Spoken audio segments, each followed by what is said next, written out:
কুরুক্ষেত্রকে ধর্মক্ষেত্র কেন বলা হচ্ছে সেটা আমরা দেখব, কিন্তু তার আগে প্রথম শ্লোকেই যে বললেন ধৃতরাষ্ট্র সঞ্জয়কে, খুব সুন্দর সঞ্জয় শব্দ অর্থ করেছেন আমাদের মধুসূদন সরস্বতী টিকাকার। তিনি বলছেন যে রাগ দেশাদি সম্যক জিতবান, মানে রাগ এবং দেশকে সম্যকরূপে জয় করেছে, যে সে হচ্ছে সঞ্জয়, সম্যক জয় করেছে।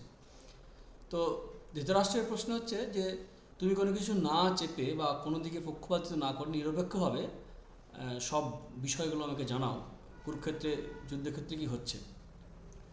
এখন এই সঞ্জয় অনেকবার ধৃতরাষ্ট্রকে সাবধানও করছিলেন, আগে আগে পরেও করবেন বা মাঝখানেও করেছেন, সান্ত্বনাও দিয়েছেন, কিন্তু ধৃতরাষ্ট্র একটু সিম্বলিকও বটে তার যে অন্ধত্ব।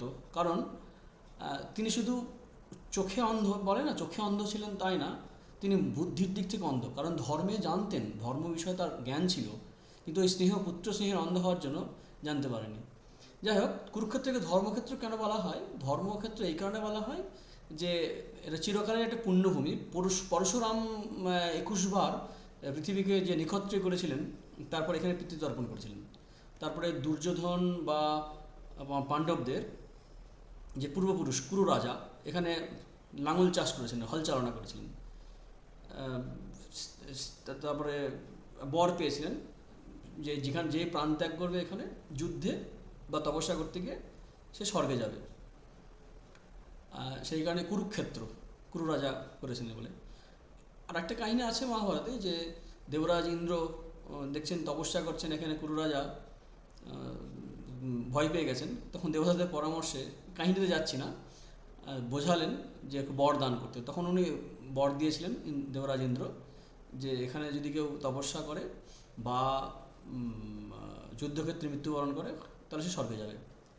প্রাচীন অনেক গ্রন্থেই কুরুক্ষেত্রকে বলা হয়েছে যে ধর্মক্ষেত্র।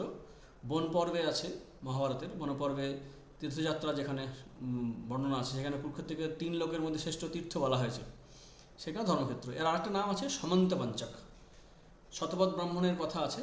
যাবলোপনিষদে আছে যে কুরুক্ষেত্রং দেবানাং দেবয়জনং সর্বেশাং ভূতানাং ব্রহ্মসাধনম, যাবলোপনিষদে দেবতাদের যজ্ঞস্থান, দেবানাং দেবযজনম। তারপরে সর্বেশাং ভূতানাং ব্রহ্মসাধনম, মানে সমস্ত জীবের মুক্তিক্ষেত্র ব্রহ্মসাধন। তারপর দেবী ভাগবত পুরাণ তন্ত্র, এখানেও কুরুক্ষেত্রের যে মহাপীঠ সেটা বলা আছে। এখানে দেবী হচ্ছে ভদ্রকালী, আর ভৈরব, যেখানে দেবী থাকেন সেখানে ভৈরব থাকেন, স্থানু ঈশ্বর। কুন্তি গান্ধারী এরাও পূজা করেছেন এখানে। তো একটা ভাবনা এরকম কোনো কোনো টিকাকারও বলেন যে এই ধর্মক্ষেত্র উল্লেখ করার উদ্দেশ্য হচ্ছে ধৃতরাষ্ট্রের, যে এই ধর্মক্ষেত্রে গিয়ে দুর্যোধনরা যদি একটু পরিবর্তিত হয় মানসিক দিক থেকে, যদি রাজ্য দেয়, যদি যুদ্ধটা না হয়, অথবা পাণ্ডবদের মনের মধ্যে যদি চেঞ্জ আসে এই ধর্মক্ষেত্রে গিয়ে, সেরকম কেউ কেউ ইঙ্গিতের আশা করেন। আরেকটি সুন্দর ব্যাখ্যা দেন অভিনব গুপ্ত। তিনি কুরুক্ষেত্রের শব্দে অর্থ করেছেন খুব সুন্দর। ইনি কাশ্মীরি শৈবের সমর্থক ছিলেন, কাশ্মীরি শৈব যে আছে, যে কুরু মানে হচ্ছে করণ, মানে ইন্দ্রিয়, আর ক্ষেত্র হচ্ছে দেহ। এই আমাদের যে দেহ আছে এখানে এই ইন্দ্রিয়ের দ্বারাই আমরা কর্ম করি, জ্ঞানেন্দ্রিয় কর্মেন্দ্রিয় আছে। তো এই দেখাশোনা বা কাজকর্ম করা ইন্দ্রিয় দিয়ে করি। এই ইন্দ্রিয় সুকর্ম করে, দুষ্কর্ম করে। তো কুরু পাণ্ডবের যুদ্ধকে এখানে দেবাসুর সংগ্রামের সঙ্গে অনেকে তুলনা করেন, যে আমাদের শরীরেই যেন কুরু পাণ্ডবের লড়াই চলছে, বিদ্যা অবিদ্যার বা দেবাসুর সংগ্রাম চলছে। কারণ এই শরীরকে অবলম্বন করে আমরা ধর্ম করতে পারি বা মুক্তি লাভের চেষ্টা করতে পারি, সংসারে ভোগও করতে পারি। সে কারণেও একটা সিম্বলিক দিক থেকে ধর্মক্ষেত্রে কুরুক্ষেত্র বলতে গিয়ে এই শরীরকেও বোঝানো হয়। তবে স্বাভাবিকভাবেই এটা একটা আধ্যাত্মিক ব্যাখ্যা, কিন্তু বাস্তবে এই কুরুক্ষেত্র যেটা এখন ওই যে আছে হরিয়ানার দিকে, সেখানে সেই জায়গাটা এখনও বর্তমান দিল্লির অনেক অংশ জুড়ে আছে। এটি কুরুক্ষেত্র ধর্মক্ষেত্র। এখন এই যুদ্ধক্ষেত্রে সমবেত হওয়ার পর ডিটেলস বর্ণনায় আমরা যাব না, সেখানে আমরা কি দেখছি যে বলছেন শ্রীকৃষ্ণ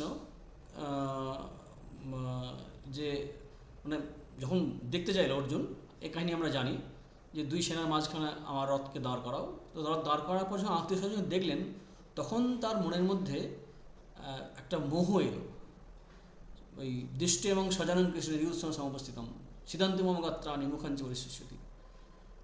বেশ কিছু শ্লোক আছে গীতায়, যে শ্লোকগুলো আমরা অনেক সময় পড়ি না, এড়িয়ে যায় প্রথম অধ্যায়টা, কিন্তু এখানেও বেশ কিছু ইম্পর্টেন্ট জিনিস আছে। কারণ বিষাদ কখনো যোগ হতে পারে, হ্যাঁ বিষাদ যোগ হয় অনেক সময়। দুঃখ শোক আমাদের ক্রাইসিস আমাদেরকে আত্মসমীক্ষা করতে সাহায্য করে, বা অনেক সময় জীবনে বড় বড় দর্শনের আবিষ্কার হয়। যেমন আমরা ফরাসি বিপ্লবে দেখেছি, কুরুক্ষেত্রে দেখছি, এরকম গীতার মতো শাস্ত্র আমরা পাই। তো বিষাদ থেকে অনেক সময় প্রসাদ লাভ হয়। তাই বিষাদ মানেই সবসময় খারাপ, দুঃখ বিপদ মানেই যে সব খারাপ এমনটা নয়। আমাদের জীবনেও আমরা ব্যক্তি জীবনে অনেক সময় সুখের চেয়ে দুঃখের দ্বারাই আমরা এক শিক্ষা লাভ করি দুঃখ থেকে। তাই সুখ দুঃখ যাই আসুক না কেন, এই গীতা বোঝার ক্ষেত্রে এই বিষাদ যোগের যে একটা বড় ভূমিকা, সেটা আমাদের খেয়াল রাখতে হবে। অর্জুনের যে আসক্তি থেকে মোহ তৈরি হলো, সেটা খুব গুরুত্বপূর্ণ।